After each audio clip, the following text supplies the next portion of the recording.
to this new Venezuela Insider live stream. Today is March 22 of 2026. So let's check if everything is going right.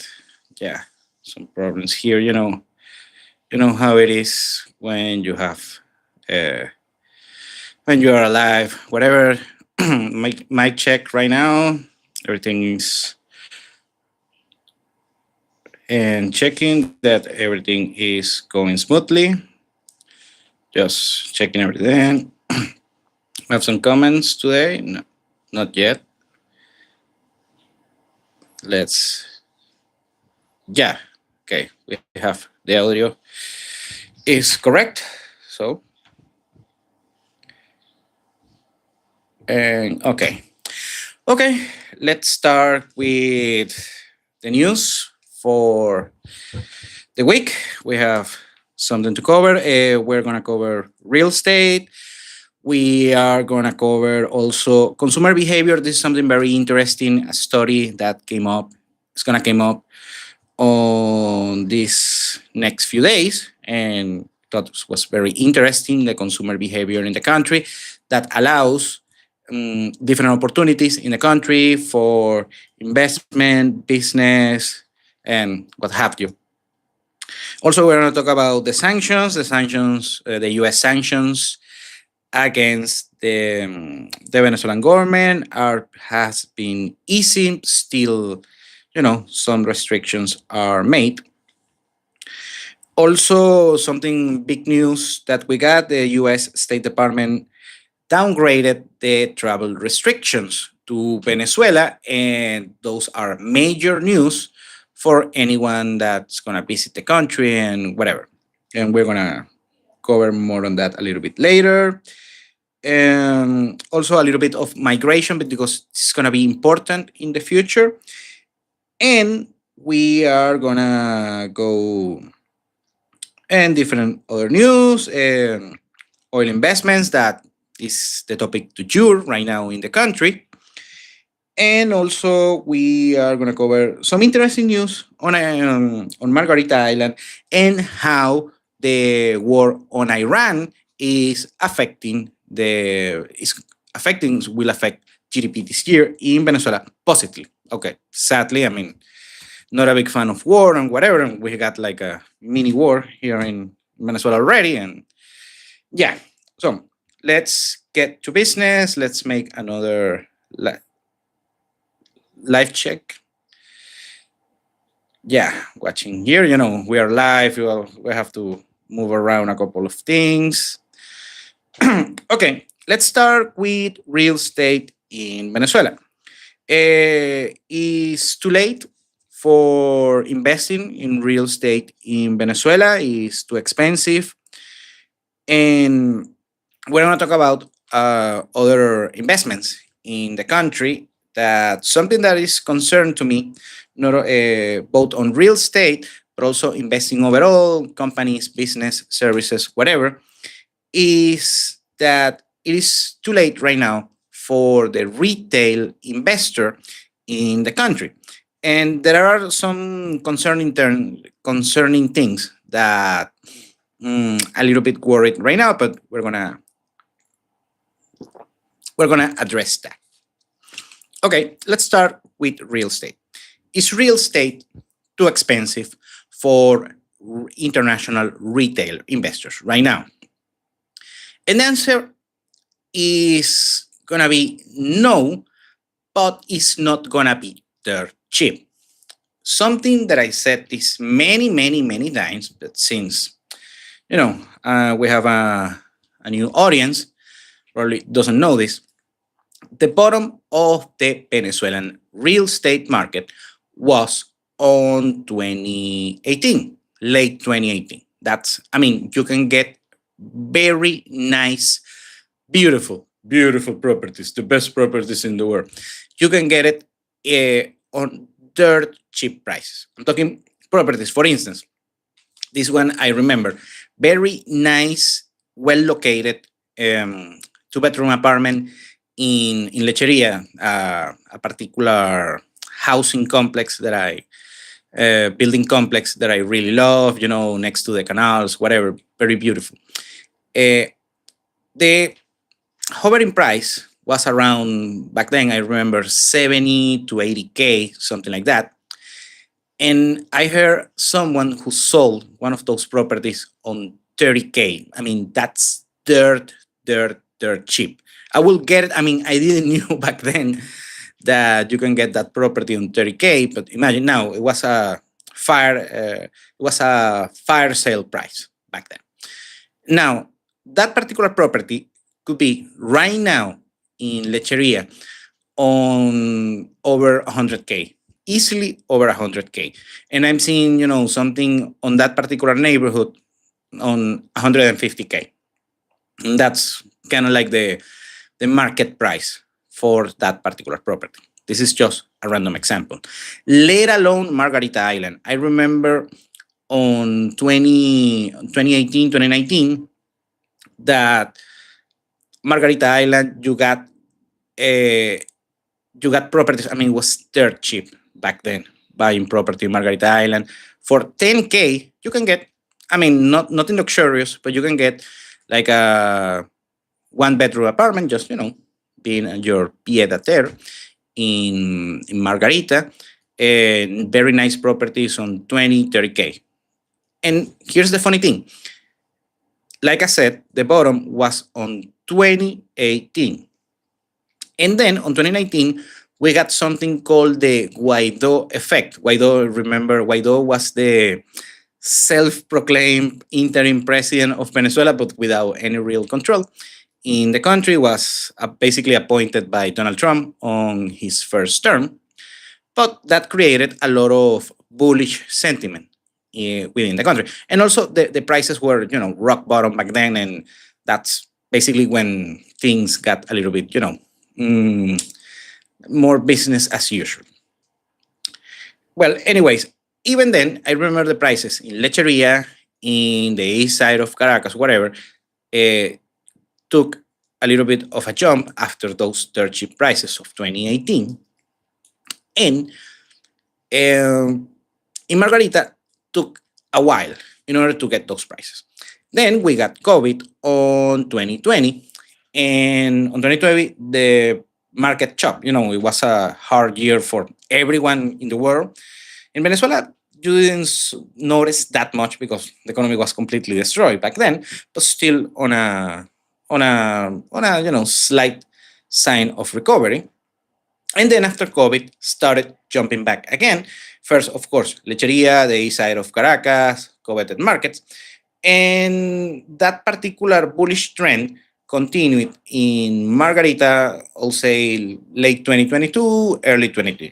But the main point is that right now, we are not on the bottom of the market. We are way far from the market bottom. So if you are, taking it as a day trader or as a trader, whatever, you see the chart of buying real estate in Venezuela, we are way far from the bottom. The bottom was 2018, and a second, buy the dip opportunity was on late 2021, early 22, basically after we got out of COVID. Good on that. And right now, you are not getting their cheap prices because the market was slowly, steady, growing after those two particular events. After the bottom of late 2018, and then after, the post-COVID era, if you want to call it like that. And right after the event that we got on January 3, that already know what happened back then, the prices just, slingshot. And depending on the property, the neighborhood, whatever, of course, the city in Venezuela, the market in Venezuela is very heterogeneous. Keep that in mind. Well, the properties went between 20% to 100% increases. So you are not getting dirt cheap prices. We are on a new normal, and prices are actually expensive if you think that you're going to get a McMansion or something like that. Now, that doesn't mean that the prices are expensive. Depending on the property, some properties will grow in value. We're going to keep growing in value 2, 3, 5x on the next 10 years.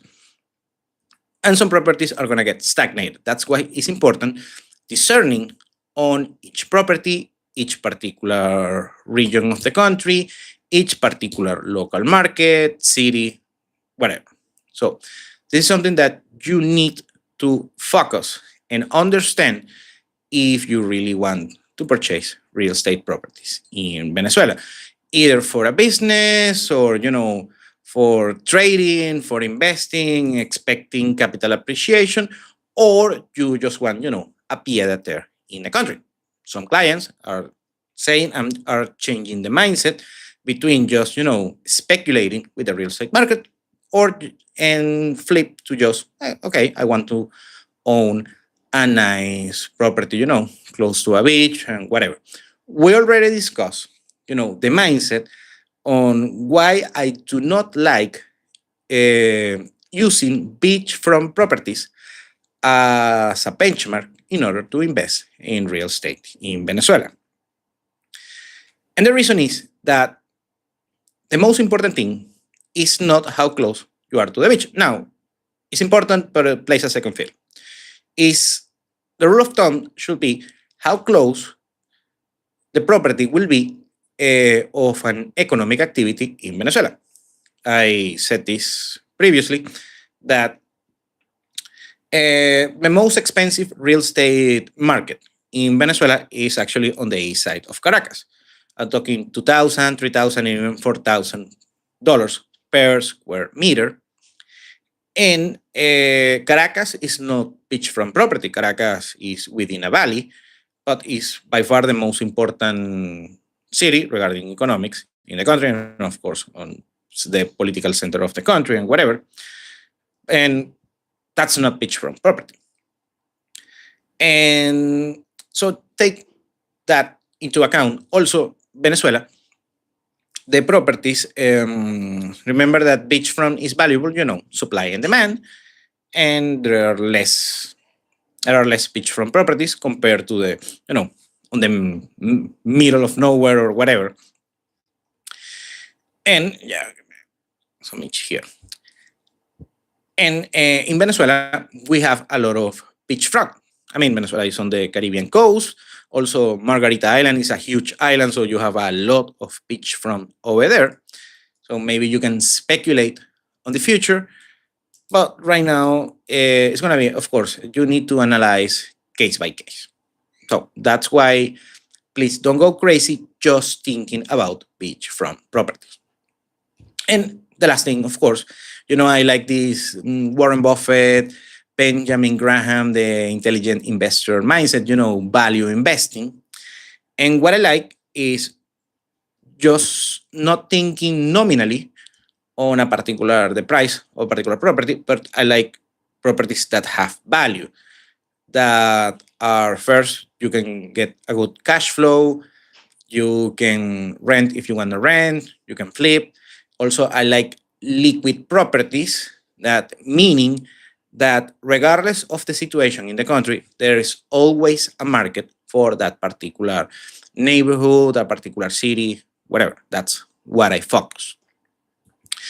Now, after the paradigm flip completely in the country, starting the year, you have new opportunities that were very risky back then financially, and right now are way less risky. So you can speculate on such properties, but you need to take into account, of course, the pros and cons. Now, there are a lot of pros on those particular properties that I wasn't a big fan back then, but right now they are very interesting to at least consider and do the due diligence. Okay, I think we're going to cover here real estate on that regard. And the last thing, of course, I have to say is that you need a legal presence if you're an international in order to buy a property in Venezuela. And the requirements change depending on your nationality and also the region of Venezuela where you are thinking about purchasing real estate properties. Okay, now we're gonna go back again with the retail investors in Venezuela, and if there is too late, putting aside real estate in other businesses, services, and whatever. We're not, I mean, we're still early, I have to say, but there is a time window of opportunity that some interest in, some investors, international investors interested in the country are missing out because we have the window, but that window is closing. Still wide open, but not as wide as just a couple of months. And here's what happens. If you're a retailer investor, let's say you are a high net worth individual, but still, on the retail side, and you have the advantage that you are more flexible compared to a Fortune 500 company and oil multinational. That, of course, those are the ones regarding oil, the first multinationals that are going to move. They are moving back in the country as we speak right now.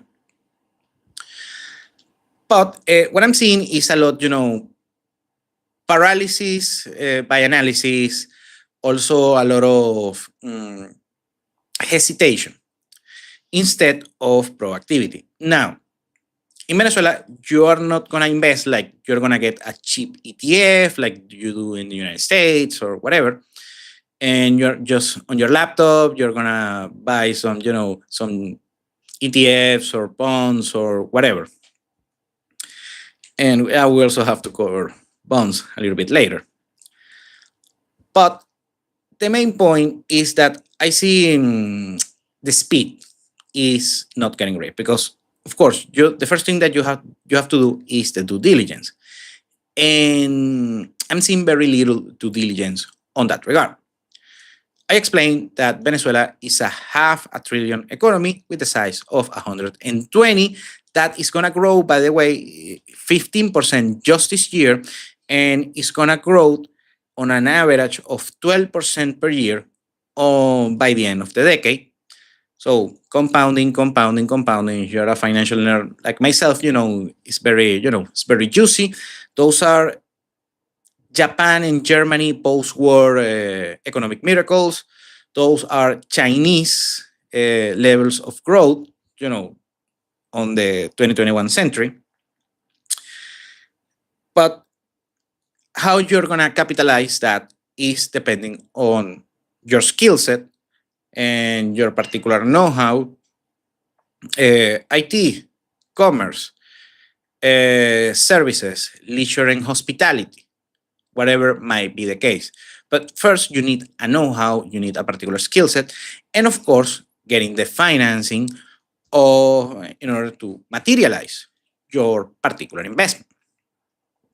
That also, I have to explain again that you are not going to get financing in Venezuela. Getting credit in Venezuela is next to impossible.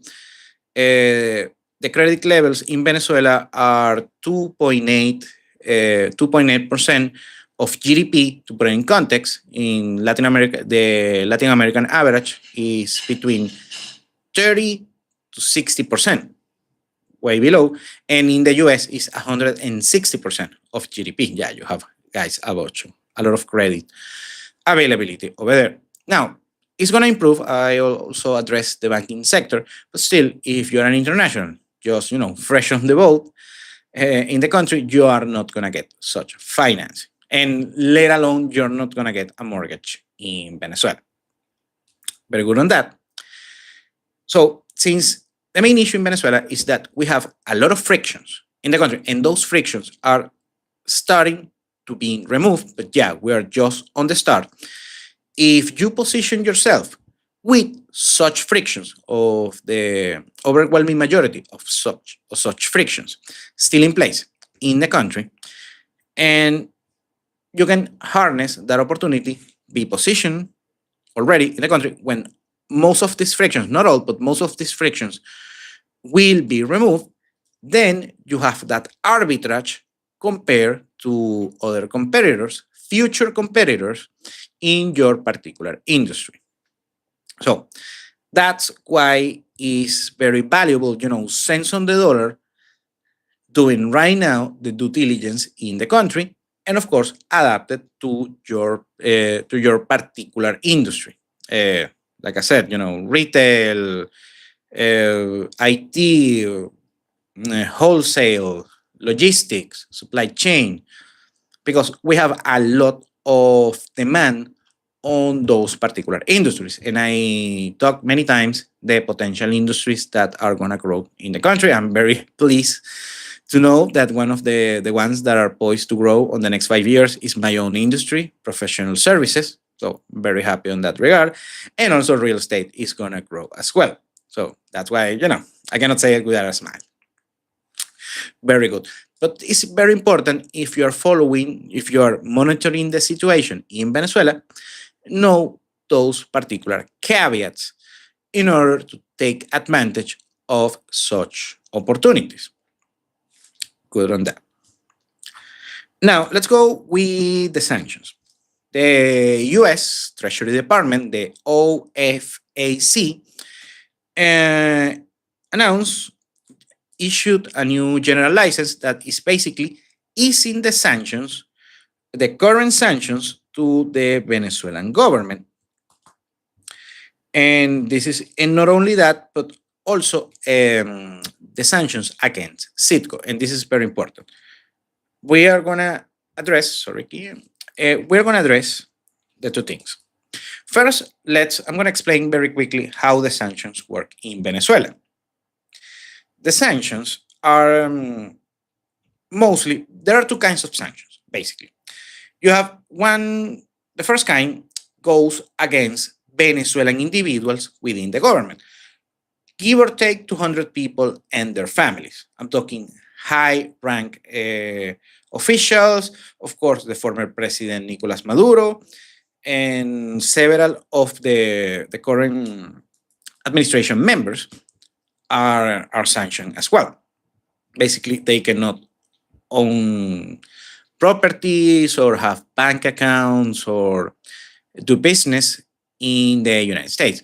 And some of them have sanctions in other parts of the world, like Canada, European Union, Switzerland, the UK, places like that, and even places like Argentina and Chile.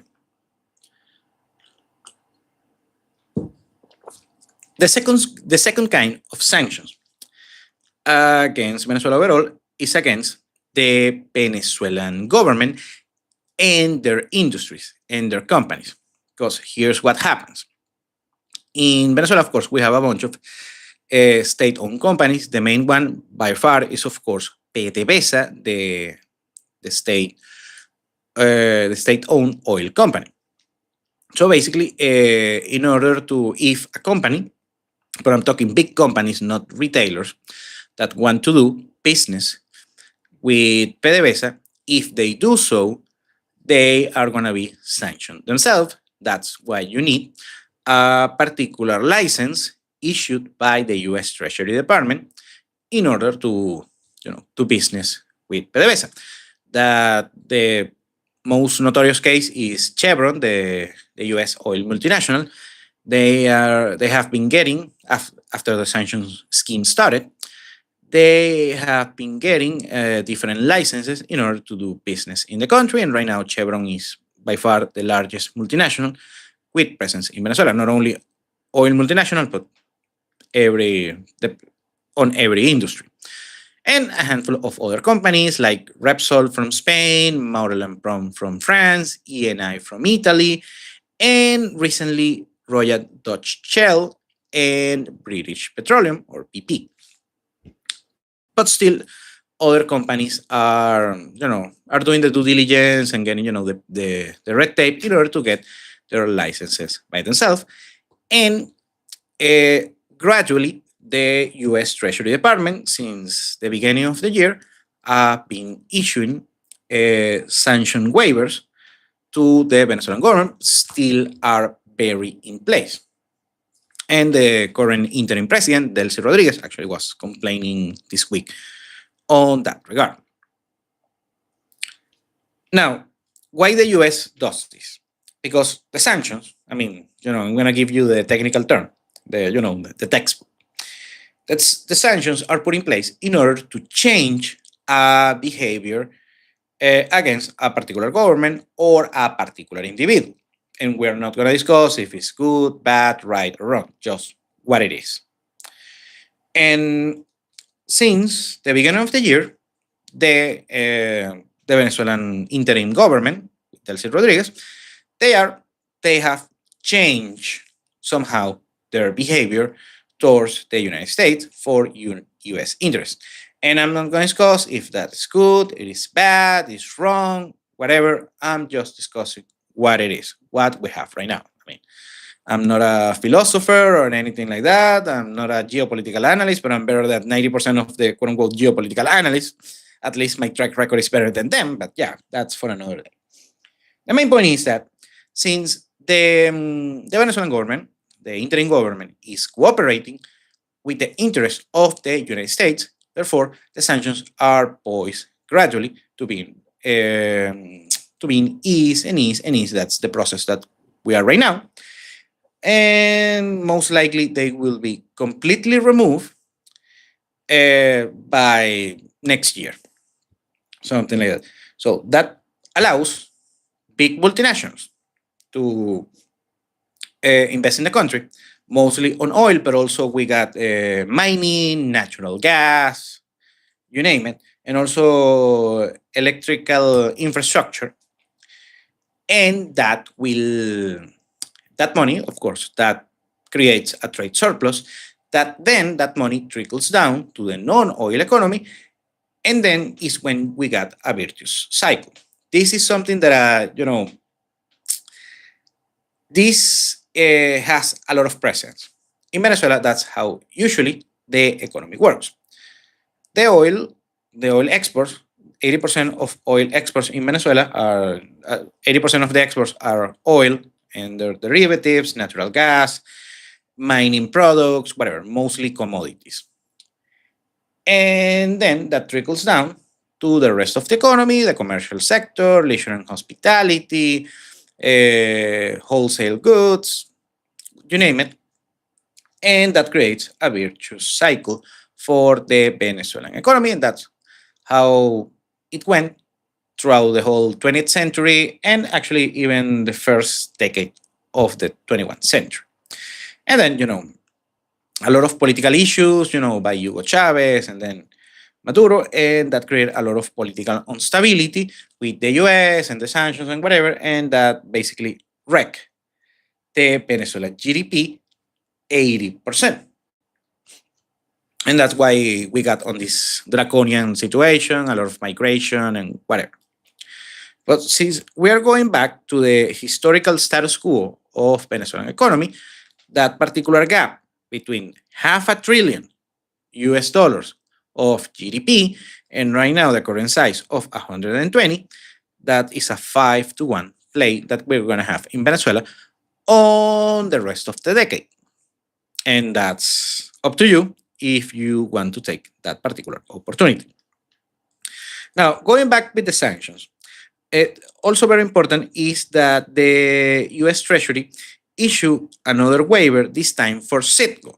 Citgo is something that I discuss a lot on my newsletter. My newsletter subscribers know this, or they know that I talk a lot about Citgo on the newsletter, and sometimes I put it on other social media.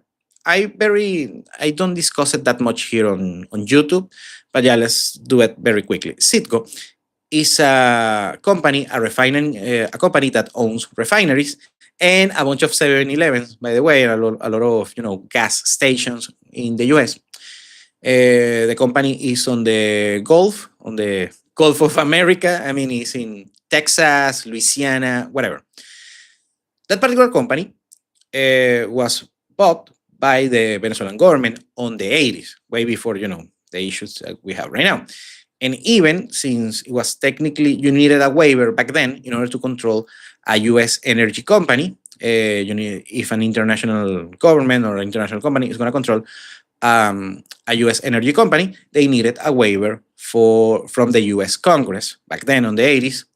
That waiver was approved since back then Venezuela was a close ally of the U.S. government. It was throughout the 20th century until Hugo Chavez. I already know how that happens.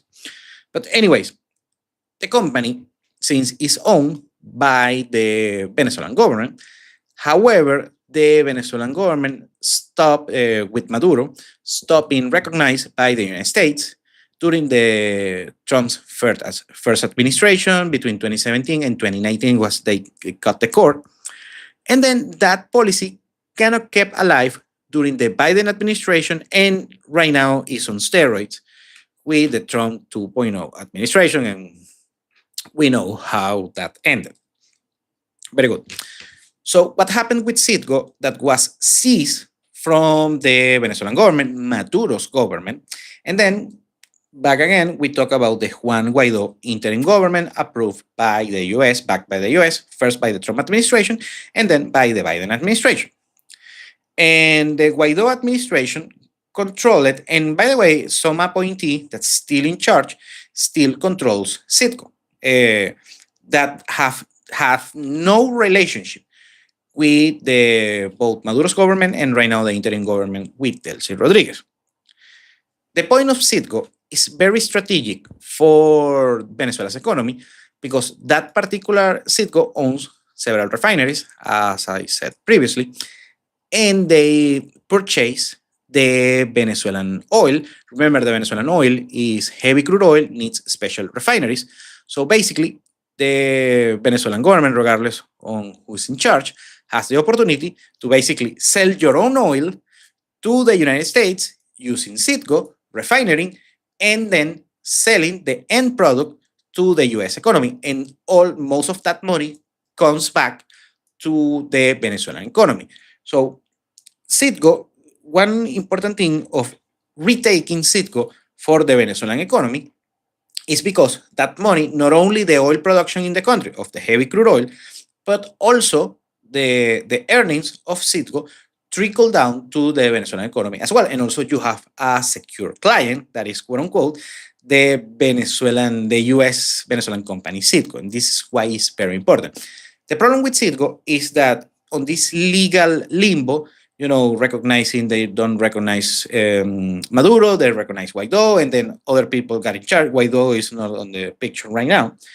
But the people who control Citgo right now that were appointed back then by Guaido, they are actually doing a great job regarding the financials of the company. I've seen the financial statements, and the company is on very good shape. However, the problem is that Maduro's government back then, over a decade ago, they issue debt, issue bonds, and they use Citgo as collateral. So the creditors of those bonds want to take Citgo cents on the dollar in order to get some of the money that they paid on those particular bonds, on that debt issuance. Citgo market value, the company is around 15 billion US dollars, and there is some litigation right now on Delaware in order to basically sell Citgo cents on the dollar in order to pay some of the bond holders. There are also other creditors besides the bond holders. So it's a legal jurisdiction nightmare.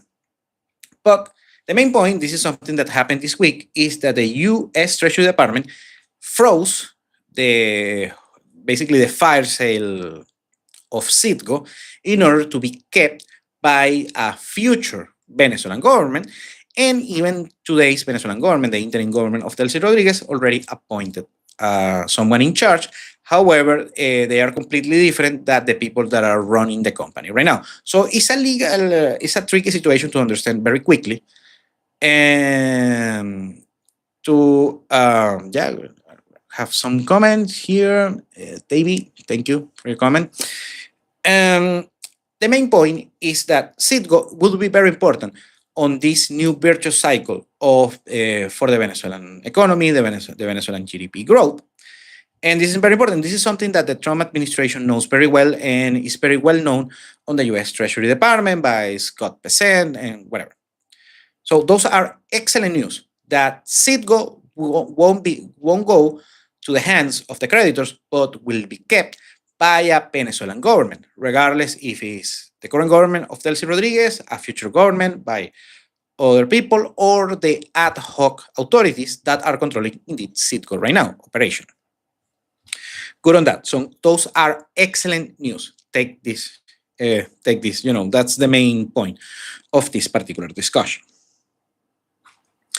Now, we had also a congressional hearing in the U.S. by the Florida representative Maria Elvira Salazar, talking with the CEO of the Exim Bank, John Jovanovich, talking about the challenges of investing in Venezuela. Jovanovich, this particular Exim Bank, apparently is poised to issue credit to investors in Venezuela for big capital investors, but they were talking about the challenges, and the biggest challenge for the Venezuelan economy right now is institutional. First, what is going to happen after the interim government of Delcy Rodriguez, or how the U.S. will be, keep a tight grip on the Venezuelan economy right now. That technically the term throwing right now is that Venezuela is a tutelage state by the United States. There are a lot of things going around, even by Trump himself. He's joking about it, that Venezuela will become the 51st state. And I don't think that's going to happen. I think it's just Trump trolling, how it is, Donald Trump, whatever. I don't think it's going to happen, but it will be a very close ally of the United States, as historically was, and it's going to happen in the future, and they're going to be way close. They're going to be joining the hip. And also for the situation with the oil, and right now with the war, we're going to address the war in Iran a little bit later. But the main point is they're going to be very, very close.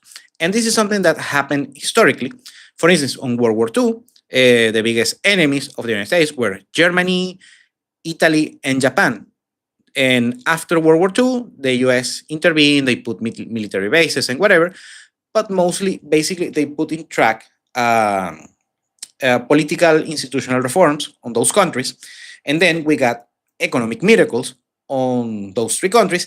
And right now, both the three of them, Germany, Italy, Japan, they were the axis, they were the equivalent of Russia and China right now, basically the biggest enemies of the United States, and right now are very close allies. Those are members, the US and this trio are members of the G7. They have military bases, they have economic cooperation, and actually the Japan's prime minister was in the White House this week, and they joke about it, Pearl Harbor and whatever. So this is the route that Venezuela is taking at this moment that we speak, and that's when we have a great deal of opportunity.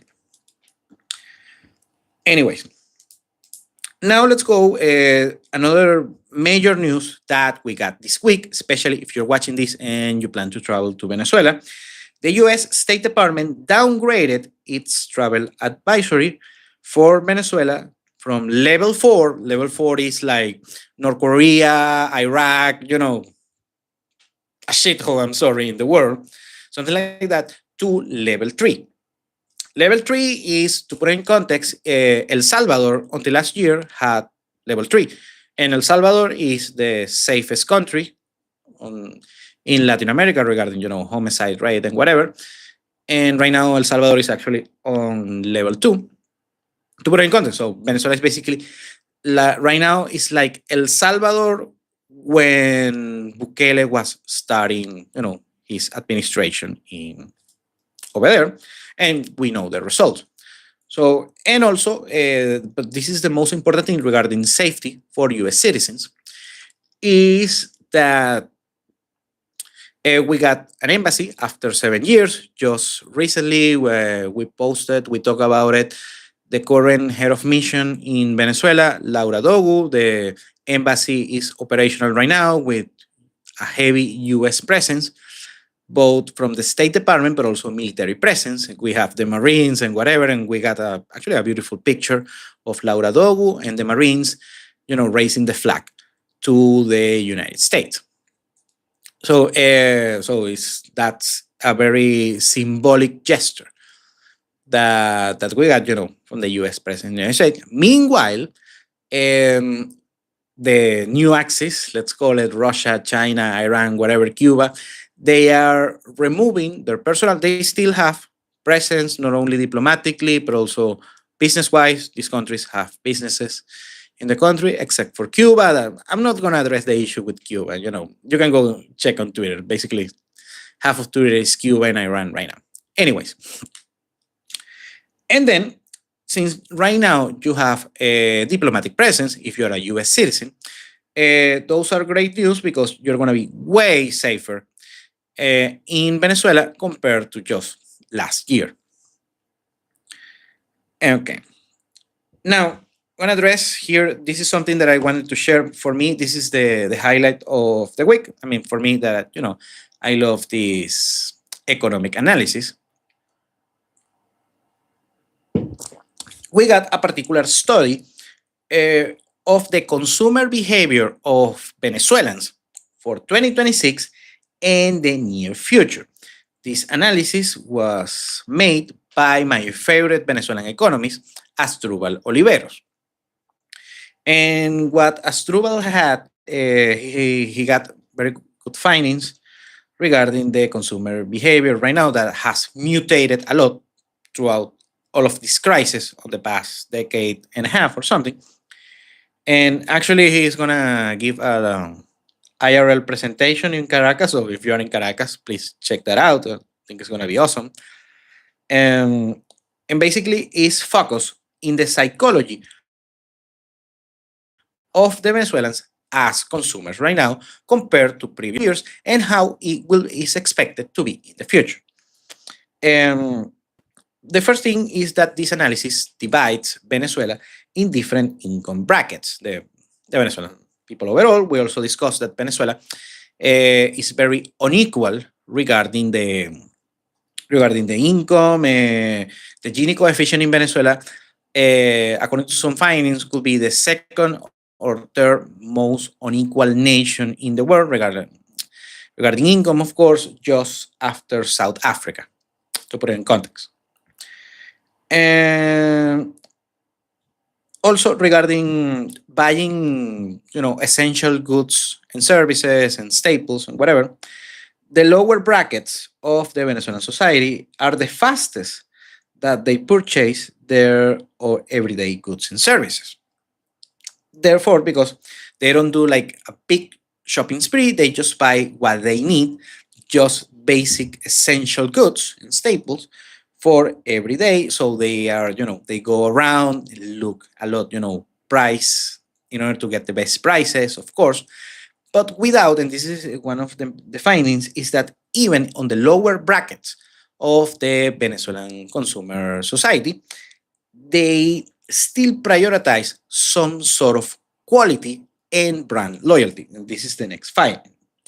The higher brackets of the Venezuelan society, they have a higher brand loyalty, of course. According to the study, is roughly 70% of brand loyalty. But even in the lower brackets of the Venezuelan consumer, they still have a brand loyalty of 56%. That's very impressive, considering these people are on survival mode. And that's one of other findings I'm going to address a little bit later. But one of the major opportunities in Venezuela is we have a lot of brand loyalty, but however, since a lot of the mutations of the Venezuelan economy on the past 10, 15 years, the Venezuelan consumers had to shift to, cheaper brands, maybe getting less quality, but at least adjusting to their particular budgets. That many times is a very low budget. But still, so you have this dichotomy of the Venezuelans, they have a lot of brand loyalty, but however, the economic situation made them more open-minded regarding finding new brands, new products, new services, whatever. And that's a great opportunity if you're watching this and you're thinking about investing in Venezuela. Just to mention that. Also, according to Asdrúbal Oliveros, that the Venezuelan consumer is very, polyamorous. So they loved one brand, but they can go and cheat with another brand if they find a better price or a better quality or whatever. Also, according to the findings of Asdrúbal Oliveros here, are the Venezuelan, first, they are very nostalgic for the past when they were Venezuelan society was wealthier, and they are very positive, very confident that they will be wealthier in the future. And by the way, I'm not on that camp, but there's a lot of nostalgia for the older brands that they consume, not only on basic goods and services, but even on leisure and luxury and whatever, that they want to go back to those years. And so that will be great. Nostalgia will be a very good seller for Venezuelan society in years to come, since the purchasing power will be regained in, let's say, a couple of years, let's say for the lower brackets. That will be a great opportunity for new brands, new companies, or old school players or old school services that fit on that particular mold of regaining that particular prosperous years for Venezuelan society overall. Okay, yeah, I had some comment here. Back to luxury ASAP. Yeah, if you know the Venezuelan consumer, yeah, as soon as the first minute that they want to go to luxury, they will take the chance. So thank you for your comment. Now, here's the issue. What if you're watching this? Let's say you are from the US. I think that you are from the US. Well, you think luxury, you think Mercedes, you think Prada, you think Louis Vuitton, things like that. In Venezuela, luxury is defined different. For instance, high-end Nike shoes that can be that's a luxury for Venezuela, and that's middle class for a U.S. citizen, a European, a Brit, whatever. So we need to define what is luxury in Venezuela. Is a very particular caveat.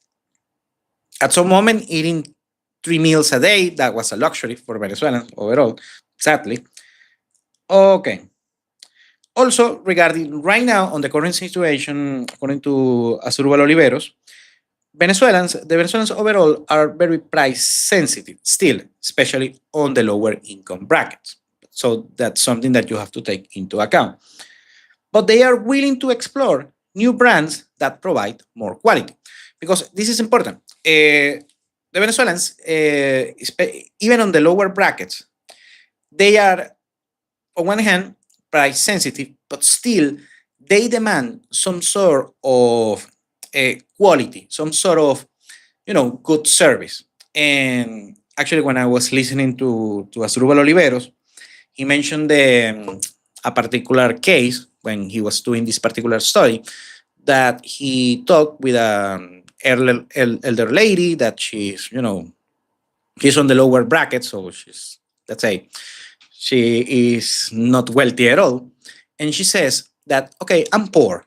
I get it. I'm poor. But even then, I want to be treated well. So it's something about respect. It's about not even so much about the product. It's about the consumer experience. So I want to be treated with love and respect by my, when I become a client, on the supermarket, on a shopping, on the shopping mall, whatever. And this is very important. So there is a lot of sentiment and a lot of caveats, sentimental caveats and intangible caveats regarding the consumer behavior in Venezuela, not just about numbers. And other finding, and this is actually a worldwide trend, is that consumers are spending more time at home.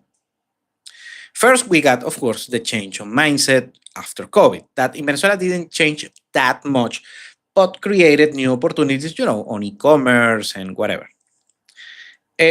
Also, the inflation rate, not the inflation that you see on social media or mainstream media, the real inflation that is measured on USD, since Venezuela is de facto dollarized since 2018, 2019, can pinpoint that date. Well, the inflation rate measured on USD for leisure and hospitality has risen of 50% per year. I mean, last year. So getting, cool experience, going to a restaurant, taking a fancy vacation or whatever, concert tickets, things like that have risen, 50% in year over year and have been rising rapidly on the past 5 years, basically since COVID. Let's just use that time benchmark. And then that forces the lower income brackets to get entertained at home. So that's why we have more e-commerce services. We have, of course, more availability on internet services. This is something, by the way, in Venezuela, we got the mindset that the internet is slow and terrible, whatever. But internet services, internet connection in Venezuela has improved drastically on the past 5 to 7 years. So we have actually very decent internet. This is something that I'm pleasantly surprised. But right now, that trickles to the consumer behavior. That now the Venezuelans, they used to buy some copies of DVDs in order to watch Netflix or whatever. Now Venezuelans are, on the past few years, they are consuming more streaming services, Netflix, Disney Plus, Hulu, whatever, things like that. So they have become way more popular in the country. Also, and that creates, of course, that shifts the consumer behavior in Venezuela. But still, we don't have something like Amazon or anything like that. But e-commerce is getting a lot of traction in the country on the past, say, 5 to 7 years. Also, I mentioned the nostalgia of the Venezuelan consumer. They used to do less due diligence in order to purchase products and services. They are doing way more due diligence right now. They have a positive sentiment on the future that they think they're gonna be wealthier. They're gonna have a better purchasing power. I agree on that regard.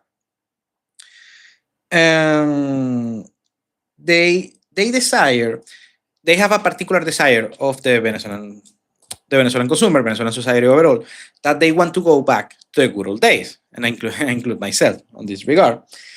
They want to retake the particular consumer behavior that they had before of this political and economical crisis on the past decade and a half, and even beyond that.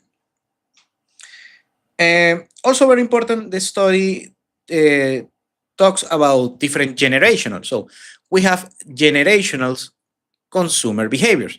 It's not different. It's very different. The boomers and the Gen X compared to the millennials and the Gen Zers.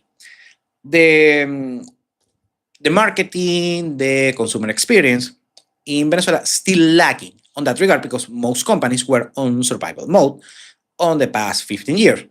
And they have not addressed, and this is another opportunity, an arbitrage opportunity, addressing the PR and the consumer behavior for the newer generations, the millennials and the Gen Zers. Because, for instance, when the crisis started getting heavily on the past, let's say on the early 2010s, back then the millennials were on college, so they had very little purchasing power or whatever, and a lot migrated, sadly. However, right now, the millennials, like me, they are young professionals, they are business owners, whatever. So you need to focus a lot on the millennial generation, but particularly the Venezuelan millennial generation that have a particular consumer behavior and a particular mindset different to the American millennials, to put it in context. And also the Gen Zers, they are becoming very relevant because right now they are starting to get purchasing power. People on, let's say, 25 that for the first time in their lives, they are having access, they are seeing how a prosperous economy works. And of course, the trends on social media and whatever that you see from the Gen Zers, and that is being affecting their particular consumer behavior. So you have these two cohorts, these two generational cohorts that the companies right now are not addressing, at least not on the ways of addressing these people regarding, consumer behavior, marketing, PR, whatever. And the companies, the big companies in the country, are lagging on that regard because I will say that they are the companies that are still in the important players in the country regarding retail, consumer behavior, and whatever. they address more on the Gen X. The Gen X, I will say, has the better purchasing power in Venezuela right now for everything that went through. So the mindset of the companies is, let's say, subjective, but the mindset on the back of their head they are addressing is mostly the Gen X. I mean, this is just my take on that regard, and they are not addressing that much the Gen Z. They are not addressing the Gen Z, and they are addressing mildly the millennial generation. This is very important. The purchasing experience also is very coveted, improving significantly the purchasing experience. Basically, all of the process, not only it's not just about the product of the service, but also the whole experience. This is a pending subject for Venezuelan private businesses. And yeah. And the last thing is this particular dichotomy between surviving that's the particular dichotomy that we have right now in the country is between the past decade and a half was about surviving. And the mindset right now from 2026 and the end of the decade will be about thriving or re-thriving, if I may. And that's the major conclusion of the study. We are on a particular tectonic shift on the consumer mindset, the Venezuelan consumer mindset that goes from just, making ends meet to right now increasing significantly their standards of living. And of course, they're going to do it mostly throughout purchasing goods and service. Yeah, like the American dream, if you want to call it like that. Anyways, we're going to address, we still have a couple of issues to address here. And the also, this is very important, is regarding migration. And right now, something that I'm seeing on the Venezuelan mainstream media and social media is the term inverse migration or remigration, as a lot of, guys on Twitter like to say. We have 9.2 million migrants in the country right now. Basically, a third of the population lives abroad. According to a recent study that I talked on the last live stream, we have 9.2 migrants, but roughly 11% will come back quickly if things change, and things are changing right now. So if that particular change that we're right now gets consolidated, we are going to have roughly, give or take, 1 million repatriations. And it could go, and the ceiling for those repatriations could be 40% of the migrants. We are talking right now 3.5, something like that, 3.5 million Venezuelan migrants coming back to home. Those are between 1 and 3.5 million individuals need housing, need products. They're going to offer their human capital to the Venezuelan economy. Therefore, we're going to have a massive GDP growth on that regard, and all of the things that I explained regarding the oil economy and whatever. So those are major news, but just the main point right now for this live stream is the term inverse migration or remigration is being buzzing a lot throughout the Venezuelan society overall. We have a couple of, now let's address very quickly the war on Iran. Yeah, I'm not going to get into politics. I'm not an expert on Middle Eastern affairs or anything like that, but we know the prices of crude oil have rapidly increased over $100 per barrel. The WTI, the Brent, natural gas, you name it. So energy prices are skyrocketing, but also the supply chains are being disrupted.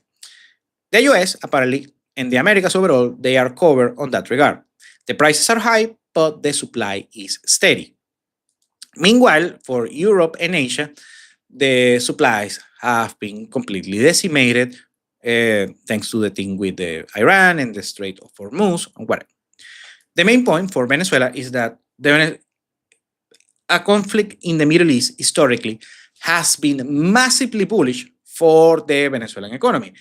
I'm talking the Yom Kippur War, the Ayatollah Revolution in Iran in 1979, and the war on Iraq on the 2000s and whatever. So those are is very bullish. It's a good tailwind for the Venezuelan economy. And according to Bloomberg, the US fuel producers are increasing the purchases of crude oil from Venezuela thanks to the war of Iraq on Iran.